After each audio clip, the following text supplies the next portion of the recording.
وكفى وسلام على عباده الذين اصطفى اما بعد فاعوذ بالله من الشيطان الرجيم بسم الله الرحمن الرحيم لقد من الله على المؤمنين إذ بعث فيهم رسولا صدق الله مولانا العظيم وصدق رسوله النبي الأمين المكين الكريم ونحن على ذلك لمن الشاهدين والشاكرين والحمد لله رب العالمين. معزز سامعین، کچھ سننے و سنانے سے پہلے آقائے دو جہاں شہنشاہ کون و مکان رحمت عالم نور مجسم محمد مصطفیٰ صلی اللہ تعالی علیہ وسلم کی بارگاہ میں درود و سلام کا ہدیہ پیش کریں اور پڑھیں باواز بلند اللہم صلی علی سیدنا مولانا محمد مبارک وسلم صلاۃ و سلام علیک یا رسول اللہ صلی اللہ تعالی علیہ وسلم.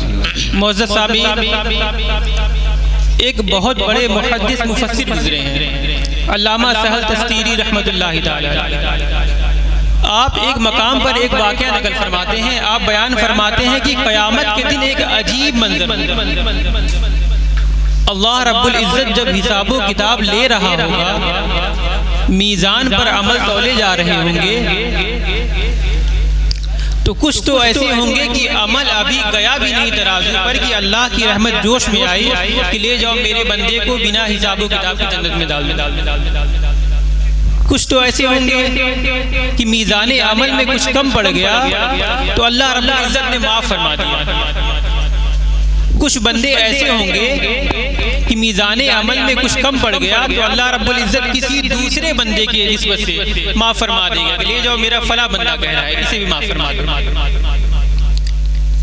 اللہ رب العزت اس دن اپنے کرم کا یہ عالم رکھے گا اور اللہ کے نبی صلی اللہ تعالی علیہ وسلم اپنی سخاوت سارے عالم کے لیے اور خاص طور پر اپنے امتیوں پر لٹائیں گے. اس کرم کا یہ عالم ہوگا، اس رحمت کا یہ عالم ہوگا کہ علماء نے یہاں تک لکھا ہے کہ شیطان بھی اللہ کی رحمت اور حضور کی شفاعت دیکھ کر یہ امید کرے گا کہ کہیں آج میری بخشش ہو جائے. اللہ رب العزت یہ شان عطا فرمائے گا ہمارے نبی صلی اللہ تعالی علیہ وسلم کو. ایک بندہ اس دن بہت پریشان حال، جب اس کا عمل تولا جائے گا تو عمل کا پلہ ہلکا پڑ جائے گا. دنیا کا ترازو جب بھاری ہوتا ہے تو نیچے آتا ہے، لیکن جو قیامت کا ترازو ہوگا جب وہ بھاری ہوگا تو اوپر جائے گا. اس کا عمل کا ترازو ہلکا پڑ گیا، اب وہ پریشان حال ہے. فرشتے اس کا بازو پکڑتے ہیں اور گھسیٹ کے جہنم کی طرف لے جانے لگتے ہیں. اب وہ پریشان حال ہے، بار بار پیچھے پلٹ کے دیکھ رہا ہے کہ اب مجھے کون بچائے گا، اب تو میں جہنم کا ایندھن بنا، اب مجھے کون بچائے گا، ہائے مجھے کوئی بچا لے.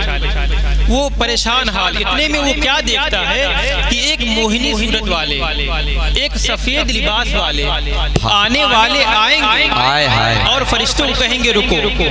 روکنے کے بعد اپنے جیب سے ایک کاغذ کا ٹکڑا نکالیں اور میزان عمل پر رکھ دیں گے. سبحان اللہ. جو پلہ اب تک ہلکا پڑ رہا تھا اس کاغذ کے ٹکڑے سے بھاری. ہائے ہائے سبحان اللہ زندہ باد. پھر حکم ہو گیا کہ لے جاؤ اسے جنت میں داخل کر. سبحان اللہ زندہ باد. اور وہ آنے والے نہ کسی طریقے سے کوئی احسان جتائیں گے اور نہ یہ جتانے کی کوشش کریں گے کہ تو میری وجہ سے بچ گیا، اپنا کام ہو گیا وہ آگے چل دیں گے.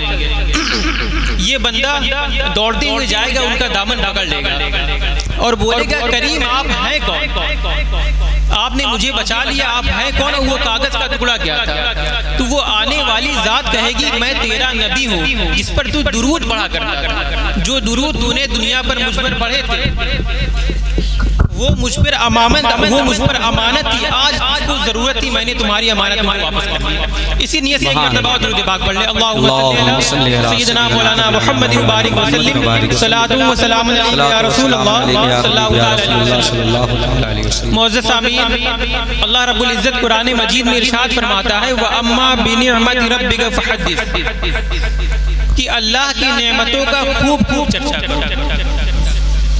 اب نعمتیں بے شمار ہیں، نعمتیں بہت زیادہ ہیں. اللہ رب العزت قرآن مجید میں خود ارشاد فرماتا ہے وَإِن تَعُدُّوا نِعْمَةَ اللَّهِ لَا تُحْصُوهَا، اگر تم اللہ کی نعمتوں کو شمار کرنا چاہو، اللہ کی نعمتوں کو گننا چاہو تو گن نہیں سکتے. بے شک اور ایک مقام پر فرمایا گیا فَبِأَيِّ آلَاءِ رَبِّكُمَا تُكَذِّبَانِ کہ تم اللہ کی کون کون سی نعمتوں کو جھٹلاؤ گے.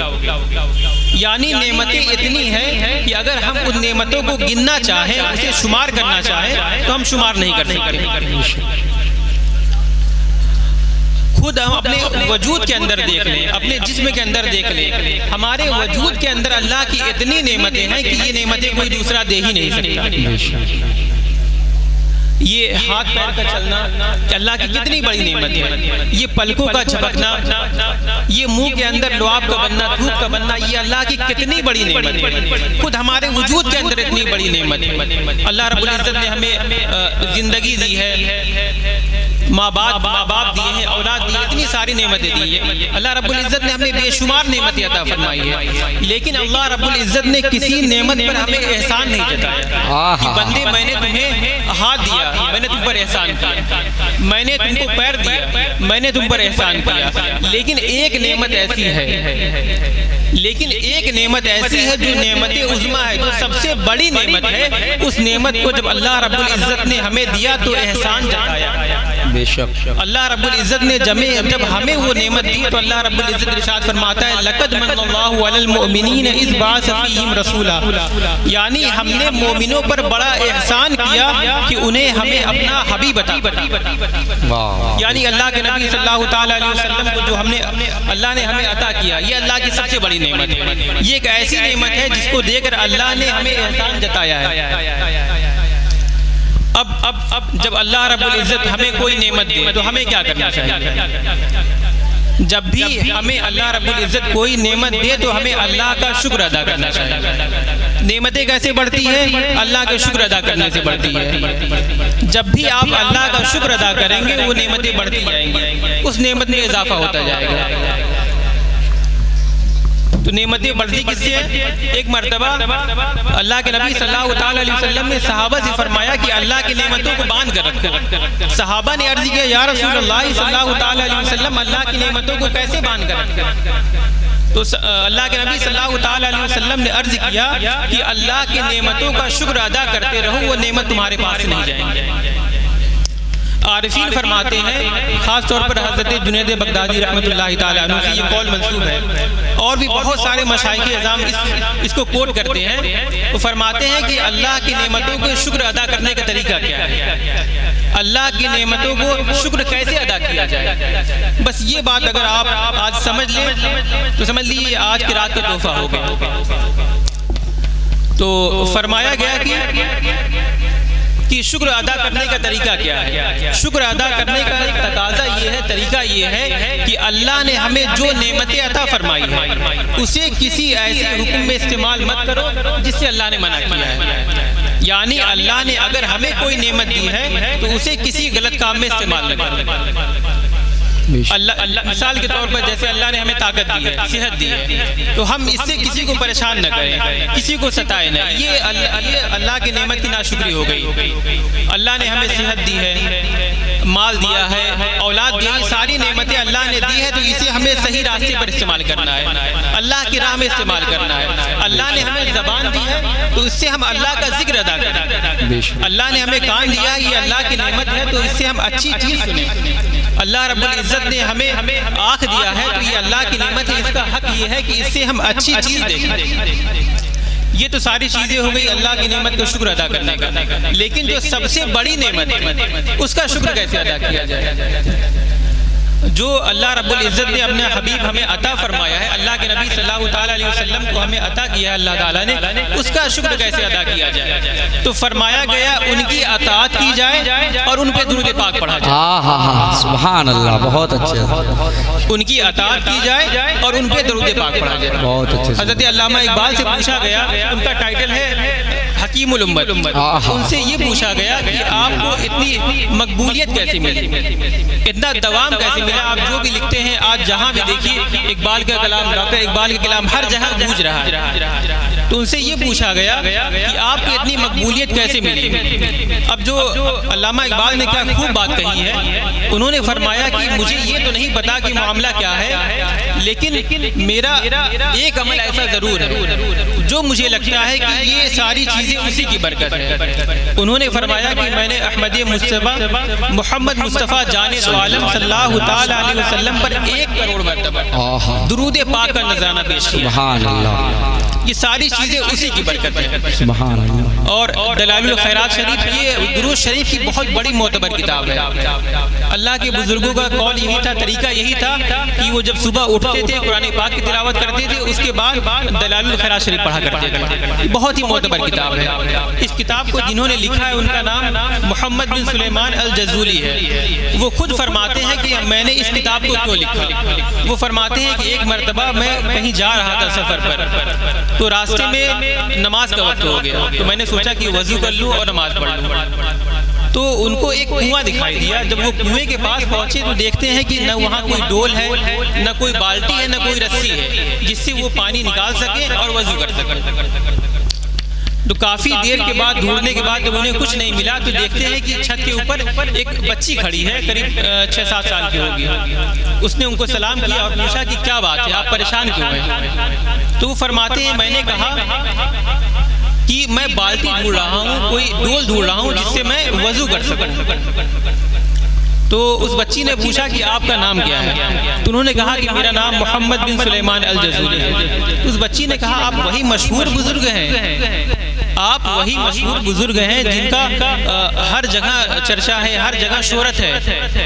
تو کہا کہ ہاں میں وہی بزرگ ہوں۔ تو اس نے کہا کہ آپ اتنے بڑے بزرگ ہیں، ابھی تک آپ کو یہ راز نہیں پتا چلا کہ بنا ڈول کے، بنا بالٹی کے پانی کیسے باہر نکالا جائے۔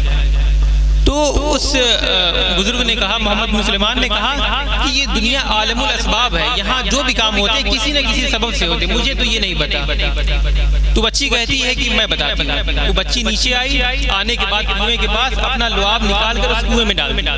محمد بن سلیمان فرماتے ہیں مجھے یہ نہیں سمجھ میں آیا کہ وہ لعاب پہلے کنویں کے اندر گیا کہ پانی پہلے باہر آ گیا۔ سبحان اللہ۔ جب وہ پانی باہر آ گیا تو انہوں نے وضو فرمایا۔ وضو فرمانے کے بعد اس بچی سے بولا کہ بچی بتاؤ یہ راز کیا ہے، یہ پانی کیسے باہر آ گیا؟ تو اس نے کہا آپ نماز پڑھ لیے پھر میں بتاتا ہوں۔ پھر جب انہوں نے نماز پڑھا اور اس بچی کے پاس گئے، اس بچی سے پوچھا تو اس بچی نے کہا میرا کوئی خاص عمل نہیں ہے، بس یہ ایک عمل ایسا ہے اور یہ وہ راز کی باتیں ہیں جس عمل کی وجہ سے یہ پوری کتاب لکھی گئی دلائل الخیرات شریف۔ تو اس بچی نے فرمایا میرا عمل یہ ہے کہ جب سے میں نے ہوش سنبھالا ہے تب سے لے کر اب تک میں نے صبح شام صرف آقائے کریم صلی اللہ تعالی علیہ وسلم کی بارگاہ میں درود پاک بھیجا۔